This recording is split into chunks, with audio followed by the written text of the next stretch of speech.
The crime city news बातमी अशी चर्चा तर होणारच। अल्पसंख्याक भागातील विकासासाठी बेमुदत अन्नत्याग आंदोलन, भाजपा आमदार देशमुख यांनी घेतली फारुख शाब्दी यांची भेट।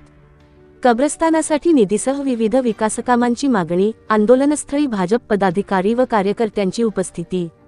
सोलापूर अल्पसंख्याक बहुल भागातील विविध विकासकामे तसेच कब्रस्तानासाठी आवश्यक निधी उपलब्ध करून देण्याच्या मागणीसाठी मुस्लिम नेते फारुख शाब्दी यांनी सुरू केलेल्या बेमुदत अन्नत्याग आंदोलनाची भाजपा आमदार विजयकुमार देशमुख यांनी भेट घेऊन पाहणी केली।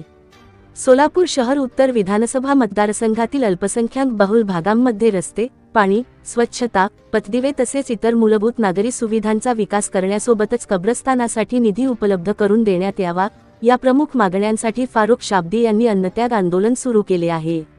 या आंदोलनाच्या पार्श्वभूमीवर आमदार विजयकुमार देशमुख यांनी आंदोलनस्थळी भेट देत फारुख शाब्दी यांच्याशी चर्चा केली। यावेळी आंदोलकांच्या मागण्या, अल्पसंख्याक भागातील विकासकामे आणि कब्रस्तानासाठी निधी उपलब्ध करून देण्याबाबत चर्चा करण्यात आली। यावेळी भाजपाचे नगरसेवक तथा माजी सभागृह नेते शिवानंद पाटील, भाजपा अल्पसंख्याक शहराध्यक्ष जाकीर सगळी यांच्यासह भाजपाचे पदाधिकारी, कार्यकर्ते तसेच नागरिक मोठ्या संख्येने उपस्थित होते।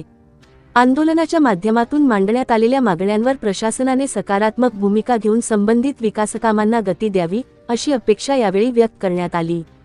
अल्पसंख्याक बहुल भागातील मूलभूत सुविधांचा प्रश्न आणि कब्रस्तानासाठी निधीचा मुद्दा मार्गी लागणार का याकडे आता नागरिकांचे लक्ष लागले आहे। प्रमुख मागण्या: अल्पसंख्याक बहुल भागात आवश्यक विकासकामे करावीत, रस्ते, पाणी, स्वच्छता व इतर मूलभूत सुविधांचा विकास करावा, कब्रस्तानासाठी आवश्यक निधी उपलब्ध करून द्यावा, प्रलंबित विकासकामांना तातडीने मंजुरी देऊन कामांना सुरुवात करावी।